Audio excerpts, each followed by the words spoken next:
S'il faut craindre les promesses d'un chef d'État dans ce monde, je crois que c'est le président de la Fédération russe, M. Vladimir Poutine. Nous ne sommes pas dans l'excès. Mais ce qu'il dit, c'est ce qu'il fait.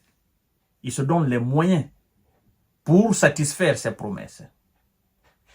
Alors, vous savez que c'est la rentrée des classes dans la plupart des pays de ce monde, notamment les pays européens. M. Vladimir Poutine n'a pas choisi une école de la ville de Moscou, ou encore moins de Saint-Pétersbourg ou de Krasnodar. Vladimir Poutine s'est rendu dans une école de Kyzyl, dans la République de Touva, dans le sud de la Sibérie. Mesdames et messieurs, vous connaissez la Sibérie avec son climat. Il fait excessivement froid dans cette localité de la Russie. Devant alors des élèves, le président de la Fédération russe fait une promesse. Et cette promesse, ça fait peur. Les Occidentaux qui décortiquent les faits et gestes du président de la Fédération de Russie prennent très au sérieux cette promesse. Ils savent que cette promesse n'est pas faite aux petits-enfants de l'école.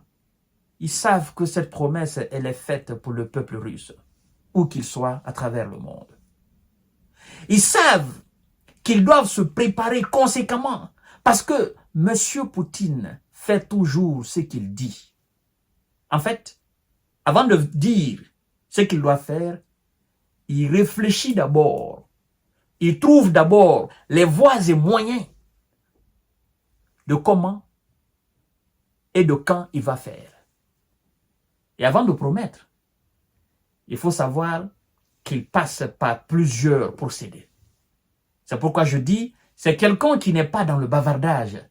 C'est quelqu'un qui prend le temps de réfléchir sur ce qu'il doit dire, parce qu'il sait qu'il est écouté, il sait qu'il est suivi. Il sait alors que quand il dit quelque chose, surtout en termes de promesses, il sera dans l'obligation de satisfaire son peuple. Mesdames et messieurs et mesdemoiselles, c'est cette promesse de M. Vladimir Poutine que nous allons voir tout à l'heure en profondeur. Les périphéries de cette promesse. Ça donne des mots de tête à M. Zelensky.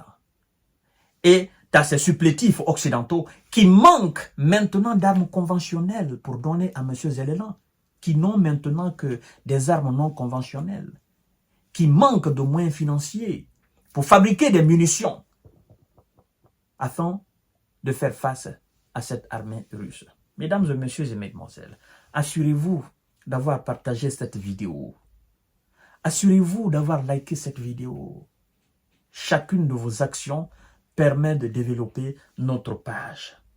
Kanté J Visionnaire le vrai. C'est notre chaîne YouTube. Alors, l'on nous apprend ce matin, lundi 2 septembre 2024. À l'occasion de la rentrée scolaire, M. Vladimir Poutine s'est rendu dans une école de Kyzyl, dans la République de Touva, dans le sud de la Sibérie.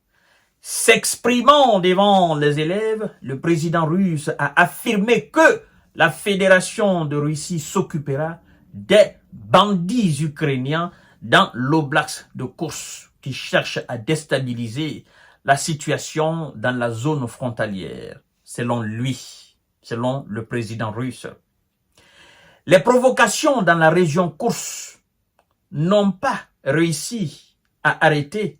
Parlant de ces hommes, il dit « Les provocations dans la région de Kursk n'ont pas arrêté notre offensive dans le Donbass. Les forces armées russes contrôlent désormais des territoires, non pas en mètres, mais en kilomètres carrés. Nous allons nous occuper des bandits ukrainiens qui cherchent à déstabiliser la frontière russe. des bandits ukrainiens qui cherchent à déstabiliser. Et cette provocation n'a pas arrêté notre offensive. Nos forces armées contrôlent non pas des mètres, mais des kilomètres carrés. Mesdames et messieurs et mesdemoiselles, partagez la vidéo dans tous les groupes aussi. Enfin, M. Vladimir Poutine estime que les autorités ukrainiennes actuelles ne souhaitent pas mettre fin aux hostilités car elles ne veulent pas organiser d'élections présidentielles. Il a ajouté qu'il n'existe pas de pays hostile à la Russie. Il existe des élites hostiles qui veulent l'affaiblir et la diviser. Affaiblir qui? Affaiblir la Russie. Nous allons voir tout en profondeur. Mesdames et messieurs et mesdemoiselles. Quand Vladimir Poutine dit « La Fédération de Russie s'occupera des bandits qui cherchent à déstabiliser notre frontière », vous voyez ce qu'il dit. Vous voyez ce qu'il dit. Il n'a pas utilisé le terme militaire. Il dit des bandits. Vous voyez? D'abord, quand ça a commencé, il a appelé une mini-réunion. Ils ont structuré la chose. Ils ont mis dans la boîte des terreaux. Ils n'ont pas parlé d'armée. Ils n'ont pas voulu accepter que le terme armée ukrainienne soit utilisé dans la région de Kursk. Parce qu'en acceptant cela, en acceptant que ce sont les militaires de Zelelan, que c'est l'armée de Zelelan, ils seront dans l'obligation d'entrer dans la doctrine nucléaire russe parce que c'est l'existence alors de la Russie qui serait menacée. Mais en employant le terme terreau et bandit, sachant très bien qu'il y a une structure en Russie, comme aux États-Unis, comme en France, comme en Grande-Bretagne, qui s'occupe de combattre les terreaux et les bandits, on laisse alors la tâche à cette structure. Donc, c'est une opération de contre-terreau contre les terreaux et les bandits dans cette région. Nous nous occuperons. Et ils sont en train de s'occuper. Vous voyez? Non. Mesdames et messieurs, ça c'est quelque chose à retenir. Et quand il dit, les autorités ukrainiennes ne veulent pas mettre fin à la situation en Ukraine. Pensez-vous qu'il parle des autorités ukrainiennes? Non. Il parle de ceux qui commandent les autorités ukrainiennes. Les Ouïsa et leurs alliés. Ils ne veulent pas organiser d'élections en Ukraine. Ben, qui dit organisation d'élections dit le départ de M. Zelelan, qui s'était vanté à un moment donné, après les organisations d'élections, n'est-ce pas, régionales, dans même les territoires annexés par la Russie, en disant non, nous allons organiser les élections en Ukraine. Mais après, il a dit non, on ne peut pas parce que la situation n'est pas, le pays n'est pas stable. Ce qui lui permet d'être encore le président dans ce pays. Sa présidence est entre les guillemets. Sa légitimité, sa légalité entre les guillemets. Vous voyez? Donc, M. Vlado sait que organiser les élections dans ce pays, effectivement, il y aura bouleversement d'ordre. Mais il dit ils ne veulent pas. Et il va plus loin en disant, la Russie, il n'y a pas d'État. Il n'y a pas de pays hostile à la Russie. Il y a des élites hostiles à la Russie. C'est très important. C'est pour, en quelque sorte, dédouaner le peuple ukrainien, le pays même, pour dire, le pays n'est pas hostile à la Russie. Le peuple n'est pas hostile à la Russie. Ce sont les gouvernements qui sont à la tête de cet État qui sont hostiles, qui se sont laissés manipuler, qui sont à la solde des Occidentaux et qui veulent déstabiliser et diviser la Russie. Et ça, nous n'accepterons pas. C'est ce que Vladimir Poutine veut passer comme message. Mais, après toutes ces attaques massives, quand Poutine dit qu'il s'occupera, c'est que jusqu'à présent, il ne s'est pas encore occupé. Toutes les actions qui sont en train d'être faites là, dans la région de Koursk, c'est qu'en réalité, il ne s'est pas encore occupé.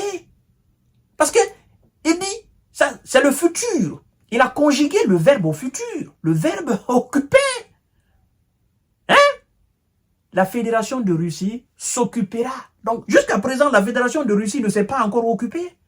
Donc, toutes les autres actions qu'on est en train de faire là, la neutralisation, bombardement des blindés, des chars dans cette région, c'est pas s'occuper.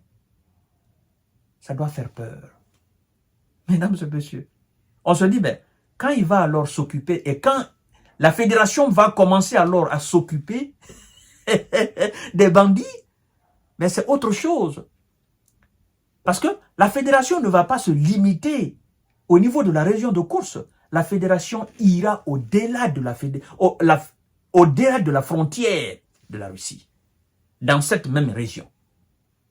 La fédération ira beaucoup plus loin, pour ne plus que les bandits viennent. Mesdames et messieurs et mesdemoiselles, quand j'ai vu cette information, j'ai dit waouh. Et automatiquement, mais ce sont les Occidentaux qui relaient ces informations. C'est vrai que nous avons d'autres tuyaux d'informations, de nous ravitailler en informations, mais les Occidentaux, ce sont eux qui diffusent ces informations. On se dit, mais n'est-ce pas, les médias russes sont interdits un peu partout dans l'Occident. Les télévisions sont coupées.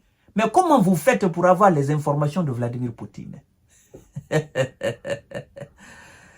En fait, ce gars, tous ses déplacements, tous ses faits et gestes aujourd'hui, c'est pourquoi nous affirmons sans équivoque, sans aucune chance de nous tromper, que c'est le président le plus influent, le plus suivi aujourd'hui, le plus décortiqué de notre planète Terre. M. Zelensky ne va pas dormir. M. Biden ne va pas dormir aujourd'hui. Les Occidentaux ne vont pas dormir aujourd'hui. Parce que ça, c'est une grande promesse que le président de la Fédération vient de faire devant des élèves. La Fédération de Russie s'occupera des bandits qui cherchent à déstabiliser notre frontière. Mesdames et messieurs et mesdemoiselles, la sauce devient très savoureuse. À tout à l'heure pour notre série d'informations de décortiquage. Partagez la vidéo dans tous les groupes possibles. À tout à l'heure.